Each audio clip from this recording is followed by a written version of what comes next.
Good morning बच्चों।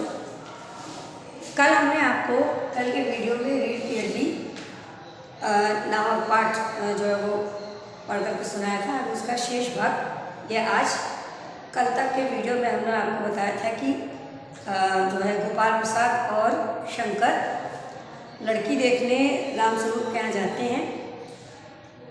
सब आपस में बैठे बातचीत कर रहे हैं। रामस्वरूप जी अपने घर को व्यवस्थित करते हैं और अपनी पत्नी को बुला करके वह बातें करते हैं, नौकर से सामान रखवाते हैं। सारी व्यवस्था जो एक लड़के वाले के आने पर लड़की वाले के घर वाले किया करते हैं कि लड़के वाले के सामने उनकी इमेज बनी रहे, तो सारी व्यवस्था करते हैं। और जब गोपाल प्रसाद और शंकर लड़की देखने के लिए आते हैं तो वो उन्हें बड़े इत्मीनान से चाय नाश्ता करवाते हैं।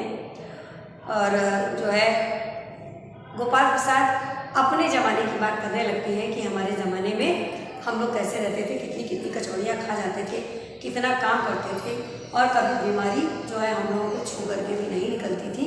और आज के इस युग में बच्चे कोई जो है मेहनत वाला काम उतना ज़्यादा नहीं करते, फिर भी बीमारी उनके इर्द गिर्द घूमती रहती है। सभी अपने अपने समय की बात करते हैं। अब आगे देखिएगा, इस एकांकी में आगे है कि जब गोपाल प्रसाद रामचंद्र कहते हैं कि मेज को एक तरफ सरका देते हैं, फिर अंदर के दरवाजे की तरफ मुंह कर जरा जोर से, अरे जरा पान भिजवाना, सिगरेट मंगवाऊँ? गोपाल प्रसाद से पूछते हैं कि सिगरेट भी पिएंगे आप, सिगरेट मंगवा लूँ? गोपाल प्रसाद, जी नहीं। पान की तश्तरी हाथों में लिए उमा आती है, सादगी के कपड़े, गर्दन झुकी हुई। बाबू गोपाल प्रसाद आंखें गड़ाकर और शंकर आंखें छिपाकर उसे ताक रहे। उमा जब पान के प्लेट लिए हुए कमरे में प्रवेश करती है, और उमा चूँकि पढ़ी लिखी बहुत सी समझदार युवती है, उसे फैशन में बिल्कुल भी विश्वास नहीं है। वह अपने व्यक्तित्व को ही जो है अपना फैशन मानती है। उसको ये लगता है कि अगर हमारा व्यक्तित्व अच्छा है तब हमसे सभी प्रभावित होंगे। फैशन करके, पाउडर लिपस्टिक लगा करके हम लोगों को अपनी ओर आकर्षित नहीं करेंगे। जिसको आकर्षित करना हो वो हमारे व्यक्तित्व से ही आकर्षित होगा। और उसने कोई चमक धमक के कपड़े भी नहीं पहने हैं, बिल्कुल सिंपल से एकदम सादी के से कपड़े पहने संस्कारी लड़की की तरह गर्दन को झुकाए हुए वह कमरे में प्रवेश करती है। और बाबू गोपाल प्रसाद आंखें गड़ाकर और शंकर आंखें छिपाकर उसे ताक रहा है। रामचंद्र, हाँ यही है, हाँ आपकी लड़की है, लाओ बेटी पान मुझे दो। उमा पान की तश्तरी अपने पिता को देती है। उस समय उनका चेहरा ऊपर को उठ जाता है और नाक पर रखा हुआ सोने के रिम वाला चश्मा दिखता है। बाप बेटे चौंक उठते हैं। जब उमा अपने पिता को पान की तश्तरी पकड़ाती है, उस समय उसका चेहरा जो है वो ऊपर की ओर उठ जाता है और वह चश्मा लगाई हुई रहती है। उसके नाक पर सोने के रिम वाला चश्मा दिखता है, यानी कि सोने का ये जो बीच में दोनों शीशा को जोड़ने के लिए ये जो बने होते हैं उसको रिम कहा जाता है। उसमें उसको देखते ही दोनों बाप और बेटे यानी कि गोपाल प्रसाद और शंकर चौंक जाते। रामस्वरूप जरा सकपका कर, जी वह पिछले महीने में इसकी आंखें दुखने आ गई थी, जो कुछ दिनों के लिए चश्मा लगाना पड़ रहा है। रामस्वरूप समझ जाते हैं कि ये दोनों पिता पुत्र चश्मा देखकर घबरा गए हैं, तो वो बताते हैं गोपाल प्रसाद, पढ़ाई वढ़ाई की वजह से तो नहीं है कुछ? रामस्वरूप, नहीं साहब, वह तो मैंने अर्ज किया ना। गोपाल प्रसाद संतुष्ट होकर कुछ कोमल स्वर, बैठो बेटी। रामस्वरूप, वहाँ बैठ जाओ। उमा उस तख्त पर अपने बाजे के पास उमा बैठती है। गोपाल प्रसाद, चाल में तो कुछ खराबी है नहीं, चेहरे पर भी छवि है, हाँ कुछ गाना बजाना सीखा है? रामस्वरूप, जी हाँ, सितार भी और बाजा भी। सुनाओ तो उमा एक आध गीत सितार के साथ। उमा सितार उठाती है। थोड़ी देर बाद मीरा का मशहूर गीत मेरे तो गिरधर गोपाल दूसरों न कोई गाना शुरू कर देती है। स्वर से जाहिर है कि गाने का अच्छा ज्ञान है। उसके स्वर में तल्लीनता आ जाती है, यहाँ तक कि उसका मस्तक उठ जाता है। उसकी आंखें शंकर की झेपती सी आंखों से मिल जाती हैं और वह गाते गाते एक साथ रुक जाती है। राम जी, क्यों, क्या हुआ? गाने को पूरा करो उमा। गोपाल प्रसाद, नहीं नहीं साहब, काफ़ी है, लड़की आपकी अच्छा गाती है। उमा सितार रखकर अंदर जाने को उठती है। गोपाल प्रसाद, अभी ठहरो बेटी। राम जी, थोड़ा और बैठी रहो उमा। उमा बैठती है। गोपाल प्रसाद उमा से, तो तुमने पेंटिंग वेंटिंग भी? उमा चुप। राम जी, हाँ, वह तो मैं आपको बताना भूल ही गया था। यह जो तस्वीर टंगी हुई है कुत्ते वाली, इसी ने खींची है, और वह उस दीवार पर भी। गोपाल प्रसाद, यह तो बहुत अच्छा है। और सिलाई वगैरह? रामस्वरूप, सिलाई तो सारे घर की इसी के जिम्मे रहती है, यहाँ तक कि मेरी कमीजें भी। फिर वह हंसने लगता है। गोपाल प्रसाद, ठीक, लेकिन हाँ बेटी, तुमने कुछ इनाम भी जीते हैं। उमा चुप रहती है। रामस्वरूप इशारे के लिए खांसते हैं, लेकिन उमा चुप है, उसी तरह गर्दन झुकाए। गोपाल प्रसाद अधीर हो उठते हैं और रामस्वरूप सकपकाते हैं। रामस्वरूप, जवाब दो उमा। गोपाल प्रसाद से, हाँ हाँ, जरा शर्माती है। इनाम तो इसने। गोपाल प्रसाद जरा रूखी आवाज में, जरा इसे भी तो मुंह खोलना चाहिए। रामस्वरूप, उमा देखो, आप क्या कह रहे हैं, जवाब दो ना। उमा, हालांकि लेकिन मजबूत आवाज, हल्की लेकिन मजबूत आवाज। क्या जवाब दो बाबूजी? जब कुर्सी मेज बिकती है तब दुकानदार कुर्सी मेज से कुछ नहीं पूछता, सिर्फ खरीदार को दिखला देता है। पसंद आ गई तो अच्छा है, वरना। रामस्वरूप चौंक कर खड़े हो जाते हैं। उमा उमा उमा, अब मुझे कह लेने दीजिए बाबूजी, ये जो महाशय मेरे खरीदार बनकर आए हैं, इनसे जरा पूछिए कि क्या लड़कियों के दिल नहीं होता? क्या उनकी चोट नहीं लगती? क्या बेबस भेड़ बकरियां हैं जिन्हें कसाई अच्छी तरह देखभाल कर? गोपाल प्रसाद ताव में आकर, बाबू रामस्वरूप, आपने मेरी इज्जत उतारने के लिए मुझे यहाँ बुलाया था? उमा तेज आवाज में, जी हाँ, और हमारी बेइज्जती नहीं होती जा रही है? आप इतनी देर से नाप तोल कर रहे हैं। और जरा अपनी साहबजादे से पूछिए कि अभी पिछली फरवरी में ये लड़कियों के हॉस्टल के इर्द गिर्द क्यों घूम रहे थे और वहाँ से कैसे भगाए गए थे? शंकर, बाबूजी चलिए। गोपाल प्रसाद, लड़कियों के हॉस्टल में? क्या तुम कॉलेज में पढ़ी हो?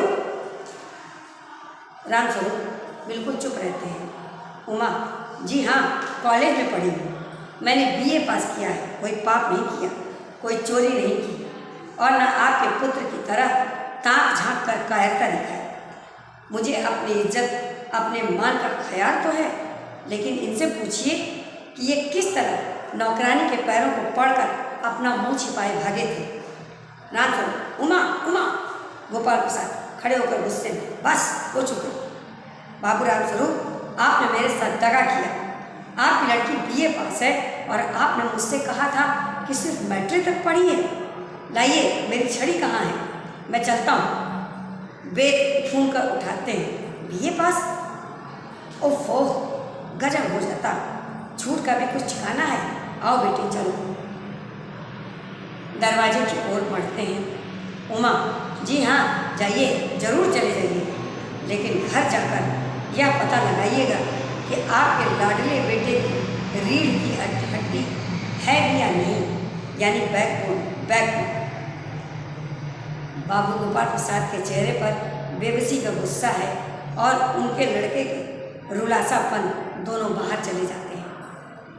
बाबू रामस्वरूप कुर्सी पर धम से बैठ जाते हैं। उमा सहसा चुप हो जाती है। प्रेमा का घबराहट की हालत में आना। प्रेमा घबराकर अंदर प्रवेश करती है। प्रेमा, उमा उमा रो रही है।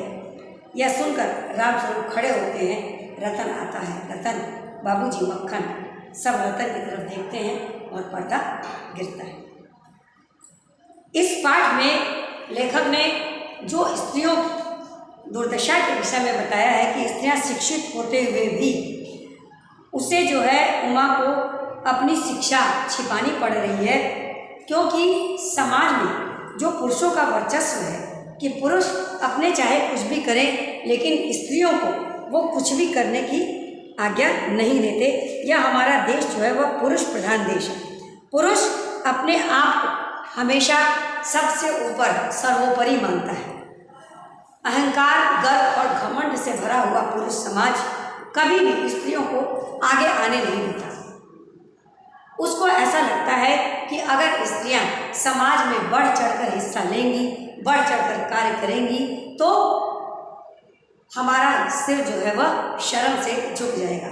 वह घर में आज भी कई लोग इस प्रकार के सोच के होते हैं, चाहे बाबा हो, चाहे पिता हो, चाहे भाई हो, चाहे पति हो, कोई भी हो, स्त्रियां हर तरफ से जो है वह दबाई जाती हैं। उनके अंदर चाहे जितनी भी योग्यता क्यों न हो, चाहे जितना भी साहस क्यों न हो, लेकिन उन्हें उसका बोध नहीं कराया जाता। कभी उनके बारे में यह नहीं कहा जा सकता कि तुम चाहो तो कुछ भी कर सकती हो। स्त्रियों को हमेशा लोग पर्दे के भीतर ही रखना चाहते हैं। इस एकांकी में लेखक ने समाज में जो स्त्रियों के प्रति रूढ़िवादी मानसिकता जो व्याप्त है उसका बड़ा ही सचित्र वर्णन किया है कि किस प्रकार उमा जो है पढ़ी लिखी और समझदार और शंकर से 1000 गुना बुद्धिमान और अच्छी, सच्चरित्र, सदाचारी है, लेकिन फिर भी उमा को ही अपनी शिक्षा जो है वह छिपानी पड़ रही है। क्यों? क्योंकि उसके पिताजी ऐसा चाहते हैं कि जब लड़के वाले आए तो उमा अपनी शिक्षा के बारे में यह न बताए कि उसने कितनी पढ़ाई की है। आखिर क्यों है यह समाज? पुरुष वर्ग चाहे जितना भी पढ़ा लिखा क्यों न हो, लेकिन वो स्त्रियों को नहीं पढ़ाना चाहता। जब उमा को देखने उसके ससुराल से लोग आते हैं, उसके ससुर और उसका पति जो है होने वाला पति, वो आते होने वाले ससुर और होने वाले पति यानी कि गोपाल प्रसाद और शंकर। गोपाल प्रसाद स्वयं एक वकील है और शंकर भी अच्छी खासी पढ़ाई कर रहा है, लेकिन फिर भी एक वकील, एक जिम्मेदार नागरिक होने के नाते भी वकील साहब यह नहीं चाहते कि उनकी बहू पढ़ी लिखी आए, क्योंकि उनको ऐसा लगता है कि जो पढ़ी लिखी युवतियाँ होती हैं, जो पढ़ी लिखी होती हैं, उनके नखरे कौन बर्दाश्त करेगा, और वो पुरुषों की गलत चीज़ों को बहुत जल्दी समझ जाती हैं। इसलिए वो यह नहीं चाहते कि कोई भी स्त्री उनके घर में पढ़ी लिखी हो। पुरुष वर्ग चाहे कुछ भी बाहर करे, स्त्रियां उनके मामले में कोई हस्तक्षेप न करें। गोपाल प्रसाद जैसे एक साक्षर और एक जागरूक नागरिक की जब यह सोच हो सकती है तो गांव देहातों में रहने वाले पुरुषों की यह सोच क्यों नहीं हो सकती? लेकिन आज स्त्रियां जो है पुरुष से कंधे से कंधा मिलाकर चल रही हैं और कई क्षेत्र में स्त्रियों ने पुरुषों को पछाड़ रखा है। शायद यह उनका डर ही है कि कहीं ऐसा न हो कि स्त्रियों को अगर बाहर निकलने का मौका दिया जाए तो वो हमें पीछे धकेल सकती हैं। इसलिए वो शायद स्त्रियों को बाहर निकलने देना नहीं चाहते, स्त्रियों की शिक्षा के विरुद्ध हैं। वो चाहते हैं कि स्त्रियां घर में चूल्हा चौका करें, घर का काम करें, और पुरुष आए तो उन्हें प्यार से जो है उनका सम्मान करें, उन्हें भोजन कराएं और जो वह कहते जाएं उनकी बातों में हाँ में हाँ मिलाते जाएं और उनकी बातों को काटने का प्रयास न करें। शायद इससे उनका जो है स्वाभिमान आहत हो। तो रामस्वरूप भी जो है वह दिल से बिल्कुल नहीं चाहते कि वह अपनी बेटी की शिक्षा को छिपाएं, लेकिन समाज के जो ऐसे नियम हैं उसके आगे वो बेचारे बेबस है, लाचार हैं, क्योंकि वो जानते हैं कि अगर उनकी लड़की ज़्यादा पढ़ी लिखी है तो उसके लिए लड़का ढूंढना बड़ा ही मुश्किल है, उसके टक्कर का लड़का ढूंढना बड़ा ही मुश्किल है। लेकिन रामस्वरूप शिक्षा के विरुद्ध नहीं है, इसीलिए तो उन्होंने अपनी इकलौती बेटी को पढ़ाया लिखाया, शिक्षित बनाया और काबिल भी बनाया। उसे गाने में, पढ़ने में, हर चीज़ में महारत हासिल थी। फिर भी ये उनकी बेबसी ही थी, ये उनकी लाचारी ही थी कि लड़के वालों के सामने जो है वह उसकी शिक्षा को उन्होंने छिपाया था। जिस तरीके से लड़के वाले जब लड़की देखने के लिए आते हैं तो लड़की वाले अपने घरों को ठीक से साफ सुथरा करके सजाते हैं, बिछाते हैं, और बाकी लड़की के अंदर जितनी भी योग्यता होती है वो सारी योग्यताओं को उन लड़के वालों के सामने रख देना चाहते हैं कि किसी भी तरीके से हमारी लड़की को कोई काटे ना। और रही बात अगर लड़की खूबसूरत नहीं है तो सबसे बड़ी समस्या ये लड़की वालों के परिवार के लिए हो जाती है, क्योंकि उन्हें एक यह डर बंधा रहता है कि हमारी लड़की का रंग रूप जो है वह सांवला है या काला है, तो कहीं ऐसा ना हो कि लड़के वाले देख करके इसे पसंद ना करें और इसका रिश्ता तय ना हो पाए। इसलिए जो वह यह चाहते हैं कि लड़की भी बहुत सुंदर हो, योग्य हो, सुशील हो, संस्कारी हो, जैसे कि वह उनके घर में जाए और उनके घर को स्वर्ग बना दे। ये उनकी सारी इच्छाएं रहती हैं, भले उनके लड़के में कोई गुण हो या ना हो, जैसा कि उमा और शंकर के बीच में था। उमा संस्कारी, सुशील, परंपरावादी, पढ़ी लिखी और शिक्षित, और वहीं पर शंकर जो है शंकर चरित्रहीन कायर युवक था। वह लड़कियों के इर्द गिर्द हॉस्टल में जो है घूमता हुआ पाया गया, और जब नौकरानी ने उसे पकड़ लिया तो वह उसका पैर पकड़ करके उससे माफ़ी मांगकर हॉस्टल से भागा हुआ था। उमा यह सब कुछ जानती थी।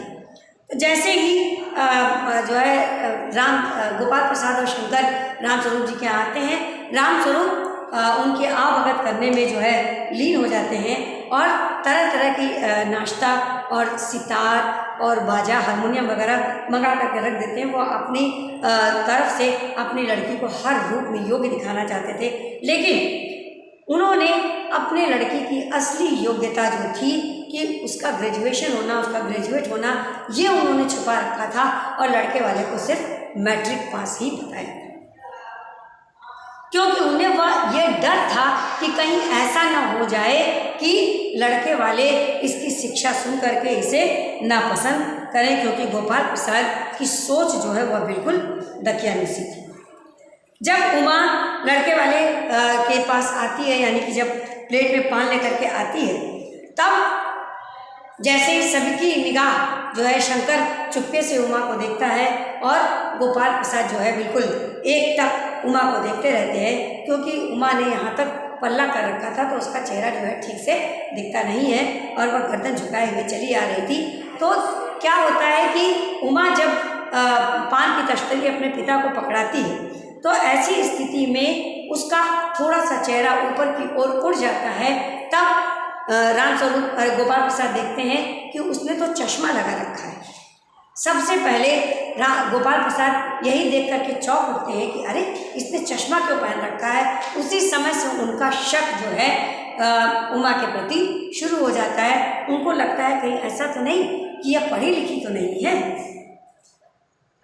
पढ़ाई लिखाई की वजह से इसने अपने आंखों पर चश्मा तो नहीं लगाया है। गोपाल प्रसाद रामस्वरूप से पूछते हैं कि यह चश्मा किस लिए लगा है।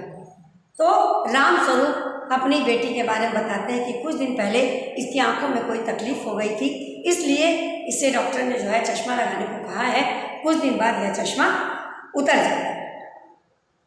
यह सुनते ही गोपाल प्रसाद को राहत मिलती है और वह उमा को बिठा लेते हैं और उमा से तरह तरह के सवाल पूछने लगते हैं। क्या पूछते हैं कि क्या तुम्हें गाना बजाना आता है, क्या तुम खाना बना लेती हो, क्या तुम सिलाई कर लेती हो। सारी चीज़ें उमा किसी भी चीज़ का कोई भी जवाब नहीं देती, वह चुपचाप बैठी रहती है। उसके हिस्से का जवाब परिस्थितियों को संभालने के लिए रामस्वरूप ही देते रहते हैं। इतने में गोपाल प्रसाद जो है झल्ला उठते हैं और रामस्वरूप से कहते हैं कि आप थोड़ी देर के लिए चुप हो जाइए, उमा को भी कुछ बोलने दीजिए।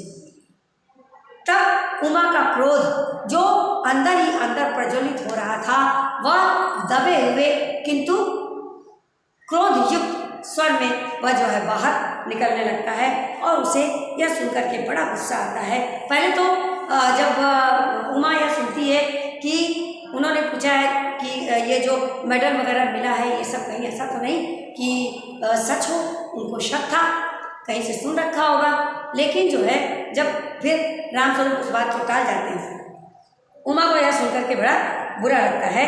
जब गोपाल प्रसाद बहुत रुचि आवाज़ में कहते हैं कि अरे इसे भी तो मुँह खोलना चाहिए कि हर जवाब आप ही दे देंगे, तो उमा बहुत ही हल्के लेकिन दृढ़ स्वर में बोलती है कि अपने पिता से कि क्या जवाब दूँ मैं इनको बाबूजी। जब लोग दुकान पर सामान खरीदने जाते हैं, कुर्सी मेज जब बेची जाती है तो दुकानदार या जो खरीदने आया है वह कुर्सी मेज से कोई सवाल नहीं पूछता ये कुर्सी बताओ तुम किस लकड़ी की बनी हुई हो, या तुम्हारे भीतर कितनी मजबूती है, तुम्हारे चार पैर क्यों होते हैं। कभी कोई भी खरीदार कुर्सी और मेज से कोई सवाल नहीं पूछता है। लड़कियां भी तो एक खिलौना, एक कुर्सी मेज की भांति हैं ऐसे लोगों के लिए कि जो जाते हैं उन्हें जांच परख कर देखते हैं और हाँ कर देते हैं या ना कर देते हैं। उन्हें उसकी भावनाओं से, उसकी संवेदनाओं से उनको कोई भी लेना देना नहीं होता। तो क्या लड़कियां कोई वस्तु हैं? उमा का यही कहना होता है कि जब कुर्सी मेज को खरीदी जाती है तब खरीदार उससे कुर्सी मेज से कुछ नहीं पूछता, बल्कि दुकानदार कुर्सी मेज को दिखा देता है। यहाँ पे दुकानदार कौन हुआ? रामस्वरूप। बहुत अच्छा व्यंग किया है कि लड़की का पिता एक दुकानदार की तरह है, रामस्वरूप एक दुकानदार की तरह है और गोपाल प्रसाद और शंकर एक खरीदार की तरह है। यह व्यंगात्मक, इस एकांकी में एक व्यंग है कि दुकानदार की तरह रामस्वरूप जो है अपनी लड़की को बुलाकर दिखाते हैं और रामस्वरूप और शंकर खरीदार की तरह सवाल पूछते हैं। उस पर उमा कहती है कि कुर्सी और मेज से कोई सवाल तो नहीं पूछा जाता। फिर देखो उसके बाद क्या होता है कि जो है रामस्वरूप चौंक कर खड़े हो जाते हैं और उमा कहती है कि बाबूजी आप कुछ भी हो जाए, अब हमें बोल लेने दीजिए, चाहे जो कुछ भी हो। अब कल के वीडियो में हम और भी आपको इसके बारे में बताएंगे। धन्यवाद।